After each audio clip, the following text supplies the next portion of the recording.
화요일 아침입니다. 오늘의 묵상 268번째 시간, 드디어 매화 자태를 드러내다. 드디어 매화 자태를 드러내다 라는 제목으로 말씀을 나누도록 하겠습니다.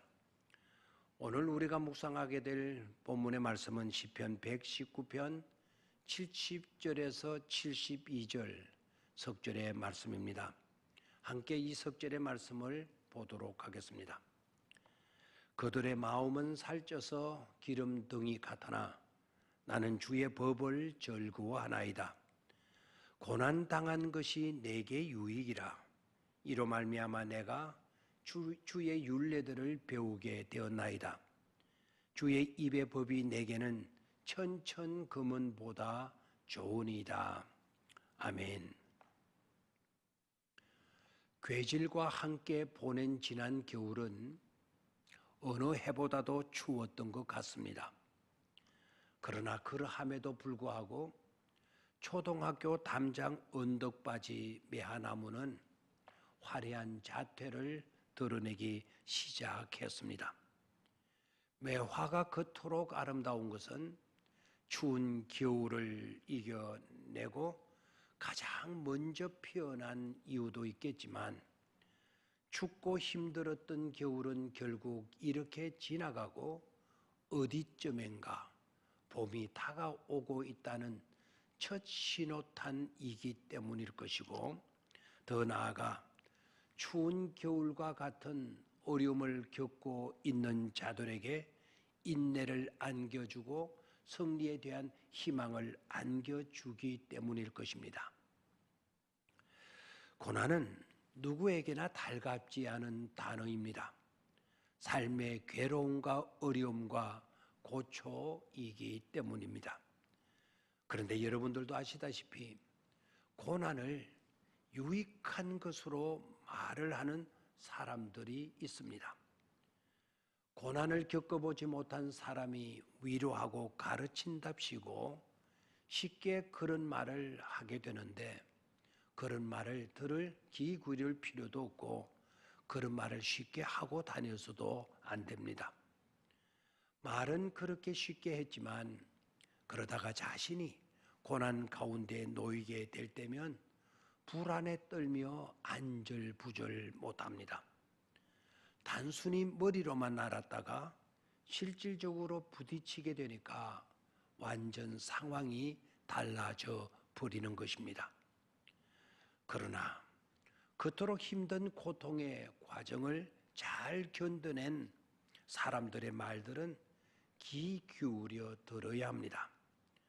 고난과 고통이 그렇게 간단한 문제가 아니기 때문이죠. 성경 가운데는 이미 잘 알고 계시겠지만 다윗을 비롯한 여러 사람들을 볼 수 있습니다. 그들은 고난과 고통을 아주 유익한 것으로 말을 하죠. 그들은 어떻게 고난과 고통을 당한 것이 유익하다고 하는 것일까요? 그 이유가 도대체 무엇일까요? 다윗은 이렇게 말을 합니다. 시편 119편 71절 우리가 읽었지 않습니까? 고난 당한 것이 내게 유익이라. 이로 말미암아 내가 주의 율례들을 배우게 되었다 라고 했습니다. 다윗은 두 가지를 분명히 밝히고 있습니다. 먼저는 고난 당한 것이 내게 유익이라는 것입니다. 이 말은 고난 당한 것이 내게 좋게 된 일이라는 것이죠. 오히려 고난 당한 것이 내게 굉장히 잘 된 일이라고 이렇게 말하고 있고요.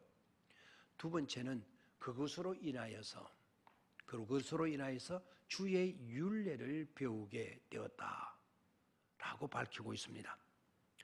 고난 당한 일로 하나님의 법도와 율례를 배우게 되었다. 하나님의 율례를 가까이 하게 되었다는 것이고, 하나님의 법도를 배움으로 이제는 정로를 걷게 되었다는 것입니다.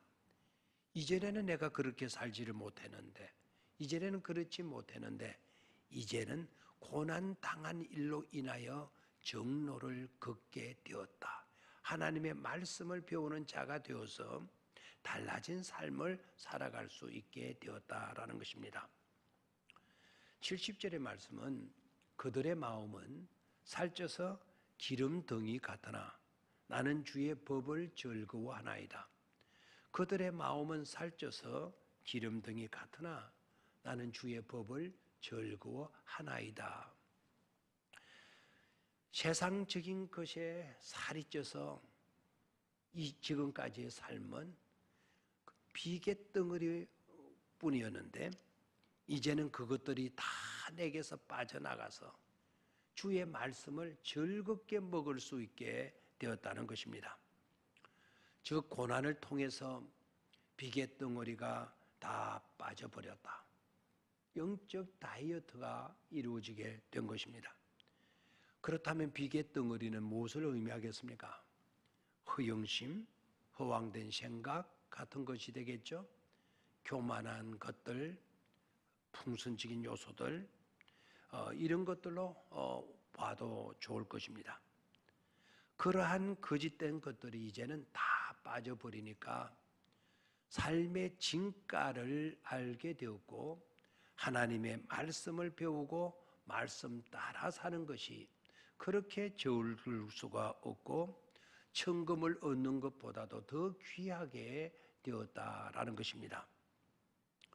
하고 보면 온갖 눈보라와 추위를 견디고 아름다운 자태를 드러내는 매화처럼 말입니다. 우리가 그런 삶으로 아름다운 꽃을 피웠으면 좋겠습니다. 감사합니다.